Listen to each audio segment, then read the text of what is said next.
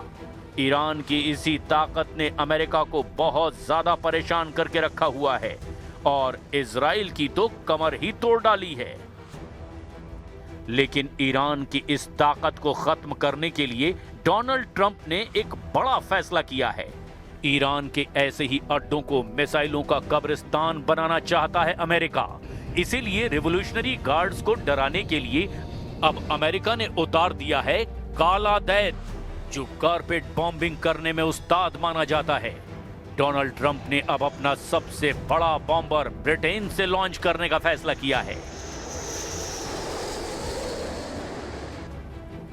America का सबसे बड़ा बॉम्बर B-1 अब अमेरिका से लॉन्च होकर ईरान पर बम बरसाएगा।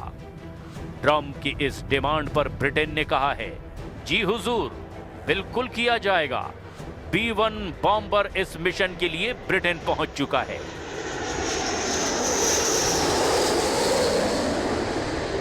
अमेरिका के पास 60 से ज्यादा B-1 बॉम्बर हैं।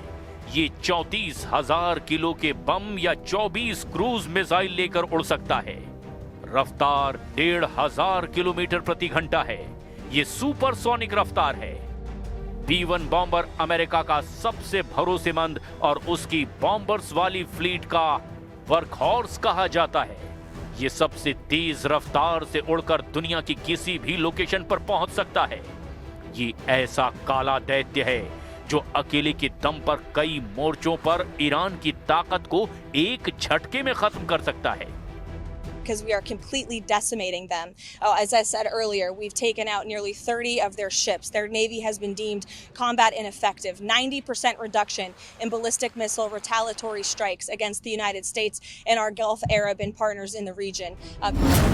अब सवाल ये है कि ब्रिटेन से उड़कर B-1 बॉम्बर अगर ईरान पर हमला करता है तो क्या ईरान लंदन पर पलटवार करेगा? ईरान से ब्रिटेन की दूरी है करीब 4,000 किलोमीटर। क्या इतनी दूरी तक ईरान वार कर सकता है? ईरान के पास सबसे लंबी दूरी की मिसाइल 2000 किलोमीटर की खुर्रम शहर 4 है, जो कम पेलोड यानी हल्के वॉरहेड के साथ 2500 किलोमीटर तक वार कर सकती है। वहीं ईरान के कामिकाज़े ड्रोन शाहिद 136 और RS-2 ड्रोन की रेंज 2000 किलोमीटर है और वो भी हल्के वॉरहेड के साथ 2500 किलोमीटर दूर तक वार कर सकते हैं। ऐसे में ईरान ब्रिटेन के उन अड्डों को टारगेट करेगा जो उसकी जद में हैं। इसमें सबसे करीब साइप्रस है, जहां ब्रिटेन के 2 बड़े मिलिट्री अड्डे हैं। ये आराम से ईरान के मिसाइलों का टारगेट बन सकते हैं और ईरान ने वादा किया है कि अपने उन दुश्मनों के अड्डों को वो नहीं बख्शेगा जो अमेरिका के हमले लॉन्च करने में मदद करेंगे। ईरान ट्रेलर रोज दिखा रहा है।